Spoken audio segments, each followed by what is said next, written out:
Selamat malam, saya Wafi Aditya Wibowo dari kelas 10-6. Di video ini saya akan menjelaskan secara singkat tentang apa itu LKBB atau Lembaga Keuangan Bukan Bank. Nah, LKBB ini sendiri adalah sebuah badan yang melakukan kegiatan yang berhubungan dengan keuangan, baik secara langsung maupun tidak langsung. Mereka ini menghimpun dana dengan cara mengeluarkan surat-surat berharga yang kemudian akan disalurkan kepada masyarakat, terutama untuk investasi perusahaan-perusahaan. Nah, LKBB ini sendiri itu ada 6 jenis. Yang pertama itu asuransi. Asuransi ini adalah sebuah mekanisme perjanjian yang dimana di dalamnya itu terdapat dua pihak yang terlibat. Pihak yang pertama itu adalah pihak yang tertanggung dan pihak yang kedua adalah pihak penanggung. Pihak yang tertanggung ini akan membayar premi kepada pihak penanggung. Nah, kemudian pihak penanggung ini akan mengganti kerugian pihak yang tertanggung tadi jikalau pihak yang tertanggung ini mengalami kerugian, kerusakan, ataupun kehilangan keuntungan yang disebabkan karena terjadinya sesuatu yang tidak dikehendaki. Nah, sebagai catatan tambahan atau mungkin bisa dibilang salah satu syarat, kerugian yang dialami oleh pihak yang tertanggung ini harus bisa dinilai dengan uang agar kerugian yang dialami oleh pihak yang tertanggung ini bisa diganti oleh pihak penanggung. Nah, di dalam asuransi ini sendiri itu ada 4 jenis istilah. Istilah yang pertama itu adalah premi. Premi ini adalah suatu kewajiban yang harus dibayarkan oleh pihak yang tertanggung kepada pihak penanggung atas jasa asuransi. Nah, istilah yang kedua itu adalah polis asuransi. Polis asuransi itu adalah surat kontrak atau surat perjanjian yang digunakan sebagai bukti pergantian kerugian dari pihak yang tertanggung kepada pihak penanggung. Nah, istilah yang ketiga itu adalah nilai pertanggungan.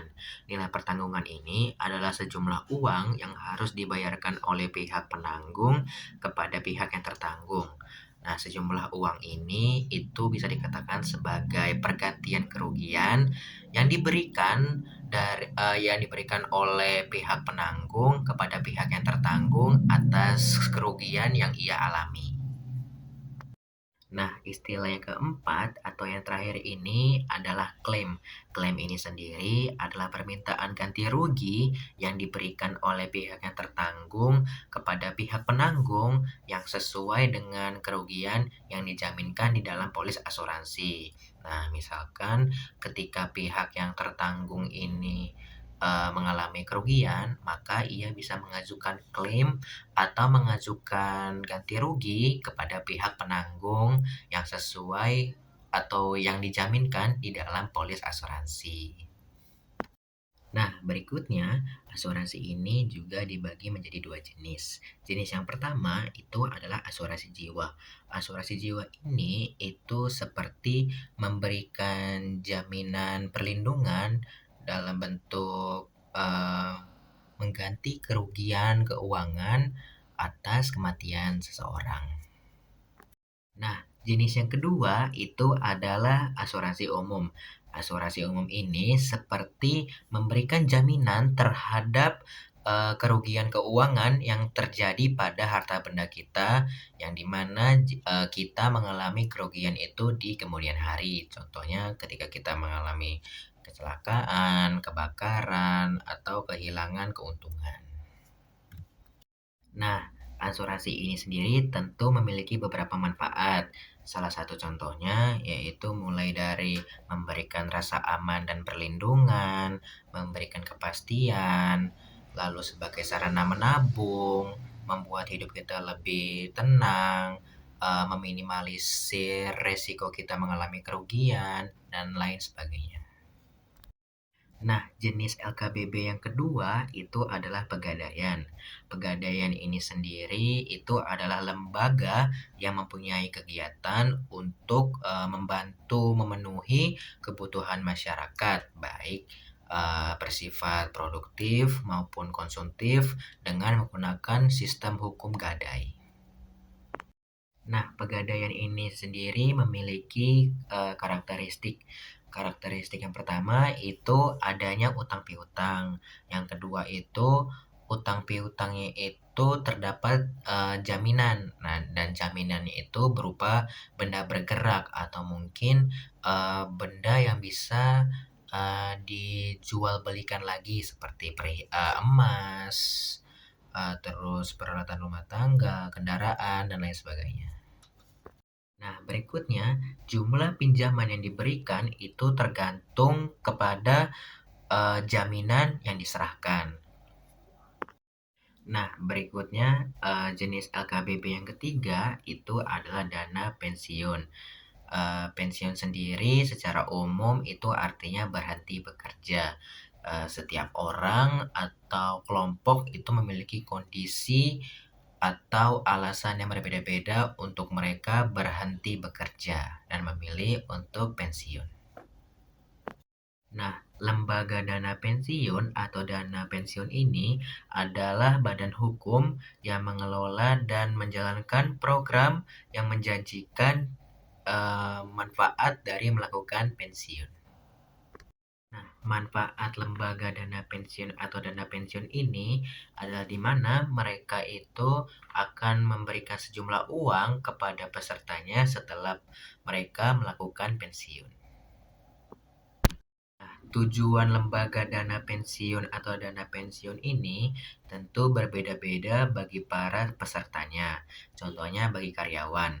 Bagi karyawan, mereka akan memperoleh jaminan untuk mendapatkan pendapatan atau pemasukan ketika mereka melakukan pensiun dari pekerjaan mereka.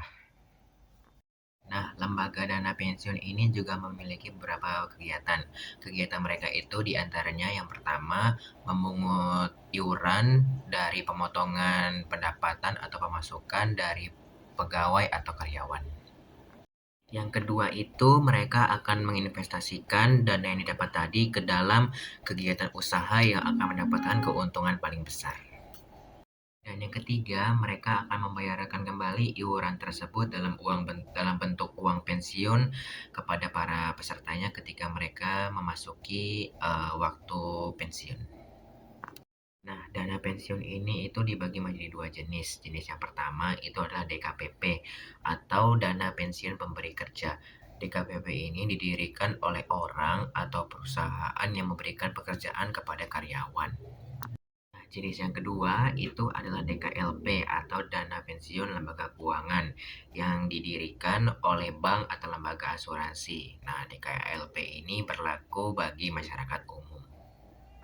Nah, di Indonesia sendiri itu ada dua jenis program dana pensiun yang sudah ditetapkan. Jenis yang pertama itu adalah PPMP atau program pensiun manfaat pasti, yang dimana di dalamnya itu manfaat yang akan diterima setelah melakukan pensiun itu sudah sesuai rumus yang tertulis dalam peraturan dana pensiun setiap lembaga. Nah, jenis program yang kedua itu adalah PPIP atau program pensiun iuran pasti, yang dimana di dalamnya itu iuran yang akan didapat itu sudah pasti. Nah, besar manfaat yang akan didapat itu tergantung seberapa besar jumlah iuran dan investasinya, dan tidak ada yang menjamin seberapa besar manfaat yang akan didapatkan. Nah, jenis LKBB yang keempat itu adalah perusahaan pembiayaan. Perusahaan pembiayaan adalah badan usaha yang melakukan kegiatan pembiayaan dengan menyediakan dana atau barang modal. Nah, perusahaan pembiayaan ini itu dibagi menjadi 4 lembaga. Nah, lembaga yang pertama itu adalah sewa guna usaha atau leasing, yang dimana mereka itu menyediakan barang modal dengan sistem sewa guna usaha dengan opsi ataupun tanpa opsi.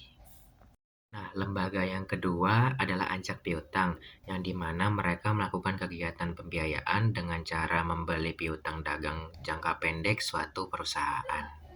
Nah, lembaga yang ketiga adalah pembiayaan konsumen, yang di mana mereka melakukan kegiatan pembiayaan untuk pengadaan barang berdasarkan kebutuhan konsumen, seperti kendaraan, alat-alat rumah tangga, barang-barang elektronik, dan lain sebagainya.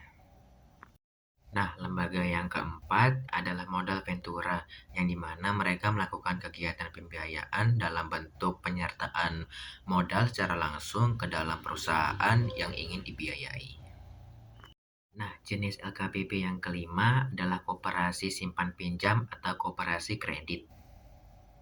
Nah, koperasi simpan pinjam adalah koperasi yang kegiatan utamanya adalah menerima simpanan dan memberikan pinjaman kepada anggota. Nah, tujuan koperasi adalah mensejahterakan anggota secara khusus dan masyarakat secara umum, serta ikut membangun perekonomian nasional. Nah, koperasi sendiri tentu memiliki beberapa prinsip, di antaranya yang pertama adalah kemandirian, yang kedua keanggotaan yang bersifat sukarela dan terbuka, dan yang ketiga adalah pengelolaan yang dilakukan secara demokratis, dan masih banyak lagi. Nah, koperasi ini sendiri itu memiliki tiga perangkat. Perangkat yang pertama adalah rapat anggota yang dijadikan sebagai pemegang kekuasaan tertinggi.